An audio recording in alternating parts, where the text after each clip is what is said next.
Hello guys, അസ്സലാമു അലൈക്കും. അപ്പോൾ ഇതേ ഞങ്ങൾ വയനാട് റിസോർട്ടിൽ നിന്നും പുറപ്പെട്ട് ഞങ്ങൾ മുത്തങ്ങ ഫോറസ്റ്റിലേക്കാണ് കേട്ടോ പോകുന്നത്. ആദ്യം ബന്ദിപ്പൂരായിരുന്നു വിചാരിച്ചിരുന്നത്, പിന്നെ സമയത്തിൻ്റെ വിഷയം കൊണ്ട് ഞങ്ങൾ മുത്തങ്ങയിൽ പോയായിരിച്ചു. അപ്പോൾ ഇതേ ഞങ്ങൾ ഫോറസ്റ്റിൻ്റെ ബോർഡറിലെത്തിയിട്ടുണ്ട് കേട്ടോ. അവിടെ കടക്കാൻ വേണ്ടി നിൽക്കുകയാണ്. അപ്പോൾ കുറച്ച് നമ്മൾ പ്രൈവറ്റ് വണ്ടിയിൽ പോയിട്ട് പിന്നെ അവരുടെ ഫോറസ്റ്റിൻ്റെ ബസ്സിലാട്ടോ നമ്മൾ ഫോറസ്റ്റിലെ കാഴ്ചകൾ കാണിക്കാൻ വേണ്ടി അവരെ ബസ്സിലാണ് കൊണ്ടുപോകുക. അപ്പോൾ ഞങ്ങൾ കുറച്ച് സമയം അവിടെ സ്പെൻഡ് ചെയ്യാമെന്ന് കരുതി. അങ്ങനെ അവിടെ അടുത്തൊരു തട്ടുകട ഉണ്ടായിരുന്നു കേട്ടോ. തട്ടുകടയിൽ കയറി ചായ സ്നാക്സൊക്കെ കഴിച്ചു. അവിടെ കുറച്ചൊക്കെ ഒന്ന് ലാവിഷ് ചെയ്ത് ടൈമൊന്ന് കുറച്ച് സ്പെൻഡ് ചെയ്തതിൻ്റെ ശേഷം പിന്നെ അവിടുന്ന് ഞങ്ങൾ പുറപ്പെടാൻ വേണ്ടി നിൽക്കുകയാണ് കേട്ടോ.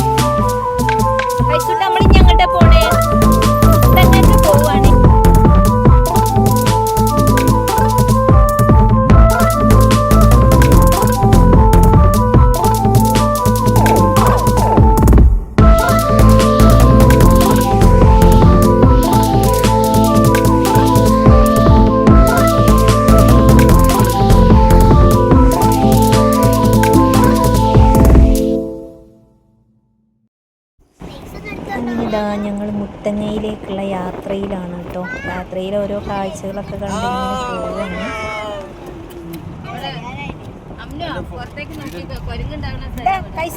വാ ആന്റി കാണിച്ചരോ.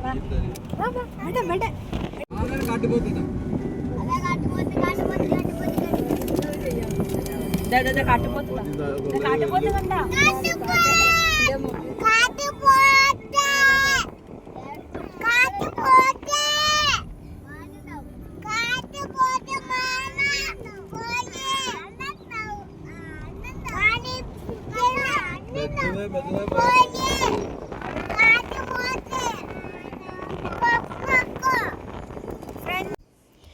അങ്ങനെ ഇതാ ഞങ്ങൾ യാത്ര ചെയ്ത് മുത്തങ്ങ ഫോറസ്റ്റിലേക്കുള്ള ചെക്ക് പോസ്റ്റിൻ്റെ അടുത്തെത്തി കേട്ടോ. പിന്നെ ഞങ്ങൾ കുറച്ച് നേരം നമ്മുടെ കാറിൽ തന്നെ യാത്ര തിരിച്ചു. അപ്പോൾ അതേ ഞങ്ങൾ കുറേ സമയമായിട്ട് നോക്കുന്നത്, അങ്ങനെ ഫോറസ്റ്റിലേക്ക് നോക്കിക്കൊണ്ട് പോവുകയാണ്. അപ്പോൾ അതേ മാനിനെ കണ്ടു. ഞങ്ങൾ അത്ര സമയം യാത്ര ചെയ്തിട്ട് മാനിനെയാണ് കേട്ടോ കണ്ടത്. അന്ന് കുറേ സമയം മാനിനെ നോക്കി നിന്ന്. വേറെ കടുവയോ പുലിയൊക്കെ കണ്ടു കഴിഞ്ഞാൽ ഭയങ്കര ലെക്കാണ്.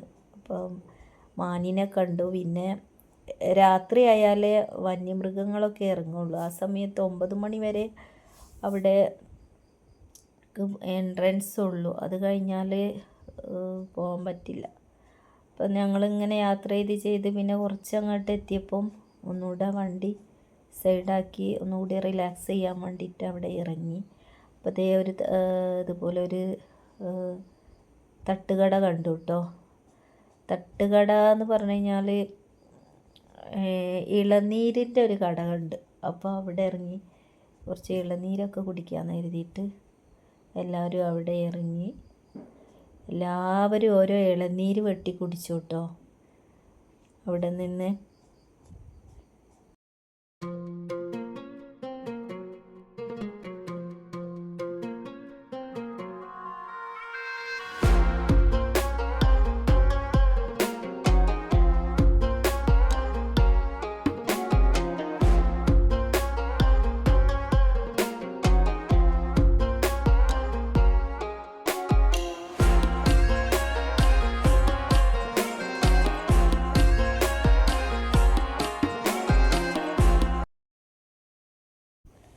പോകുന്ന വഴി ഇതേ ഒരു കുരങ്ങൻ ഇരിക്കുന്നുണ്ടോ, നല്ല രസമുണ്ട് ഈ കുരങ്ങൻ അങ്ങനെ കണ്ടിരിക്കാൻ.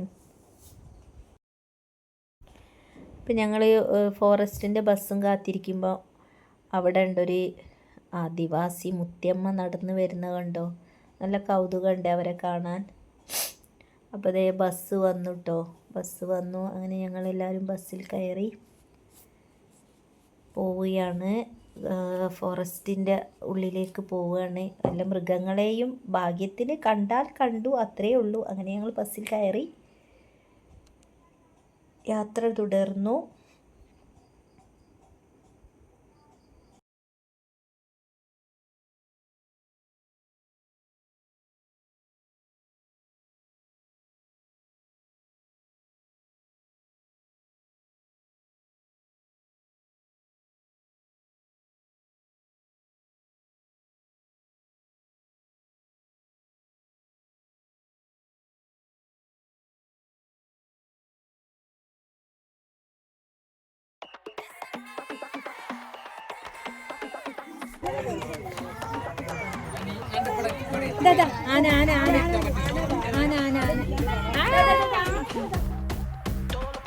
അങ്ങനെ ഗെയ്സ്, ഞങ്ങൾ വനത്തിൻ്റെ ഉള്ളിലതാ ഒരു ആനയെ കണ്ടു.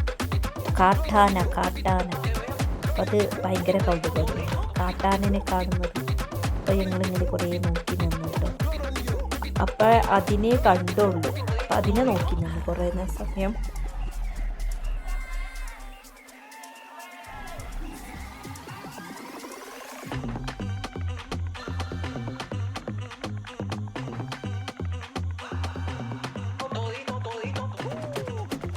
പിന്നെ ഞങ്ങൾ യാത്ര തുടർന്നു. ഇനി വല്ല മൃഗങ്ങളെ കണ്ടാൽ ലക്കിന് കാണാൻ പറ്റുള്ളൂ എന്നാണ് പറയുന്നത്. പക്ഷേ ഈ കാട് തന്നെ നമ്മൾക്കൊരു അത്ഭുതമാണല്ലേ, പ്രകൃതിയുടെ ഓരോ ഭംഗി. ഇപ്പോൾ പ്രകൃതിയെ അള്ളാഹു സൃഷ്ടിച്ച് വെച്ച ഒരു ഭംഗി, ആ പ്രകൃതിയിലേക്ക് നോക്കി തന്നെ നമ്മൾക്ക് ഭയങ്കര കൗതുകവും അത്ഭുതവുമാണ്. മരങ്ങളും ഇടതൂർന്ന മരങ്ങളും ഇങ്ങനെ ഇരിക്കുമ്പോൾ ആലോചിച്ച് ഈ വനത്തിനുള്ളിലൊക്കെ പെട്ടുപോയാലുള്ളൊരവസ്ഥ ആലോചിച്ചു.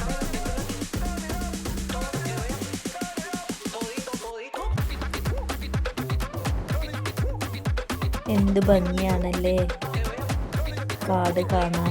കാടല്ല, വനമാണ്, വനം. രാത്രി ആയിക്കഴിഞ്ഞാലായിരിക്കും ഇവിടെ വന്യജീവികളൊക്കെ ഇറങ്ങുക. ഇതിപ്പോൾ പകൽ സമയം 4 മണി സമയത്താട്ടോ ഞങ്ങളതിനുള്ളിൽ കയറിയത്. അപ്പോൾ കാര്യമായിട്ട് മൃഗങ്ങളെയൊന്നും കണ്ടില്ല. കുറച്ച് മാനിനെ കണ്ടു, പിന്നെ കുരങ്ങന്മാർ, മാന്, ആന, അവയൊക്കെ ഞങ്ങൾ കണ്ടുള്ളൂ. കൂടുതലൊന്നും കാണാൻ പറ്റിയില്ല. അങ്ങനെ ഞങ്ങൾ യാത്ര തുടർന്നുകൊണ്ടിരുന്നു. യാത്രയെല്ലാം കഴിഞ്ഞ് ഏകദേശം തിരിക്കാനുള്ള സമയമായി കേട്ടോ. അതുവരെ ഞങ്ങൾ കാര്യമായിട്ട് മൃഗങ്ങളെയൊന്നും കണ്ടിട്ടില്ല കേട്ടോ. ലക്കിന് കാണാൻ പറ്റുള്ളൂ എന്ന് ആദ്യം പറഞ്ഞിരുന്നു. അപ്പോൾ ഞങ്ങൾ കാണാൻ പറ്റിയില്ല. പക്ഷെ കാടൊക്കെ കണ്ടു. കാട് തന്നെ നമുക്കൊരു അത്ഭുതമാണല്ലോ. അങ്ങനെ ഞങ്ങൾ തിരിച്ച് അവിടെ വന്ന് ഇറങ്ങി. ഇപ്പം ഏകദേശം ഞങ്ങൾക്ക് നാട്ടിലേക്ക് തിരിക്കാനുള്ള സമയമായിട്ടുണ്ട്. അപ്പോൾ അത് അവിടെയൊക്കെ ഒരുപാട് യാത്രക്കാരുണ്ട് കേട്ടോ. ഫോറസ്റ്റ് യാത്രയ്ക്ക് വേണ്ടി ഒരുപാട് ആളുകൾ അവിടെ വെയിറ്റ് ചെയ്യുന്നുണ്ട്. അങ്ങനെ ഞങ്ങളിതാ തിരിച്ച് നാട്ടിലേക്ക് പോവുകയാണ് ഗൈസ്. അപ്പോൾ ഇത്രയായിരുന്നു ഞങ്ങളുടെ ബന്ദിപ്പൂർ ട്രിപ്പ്.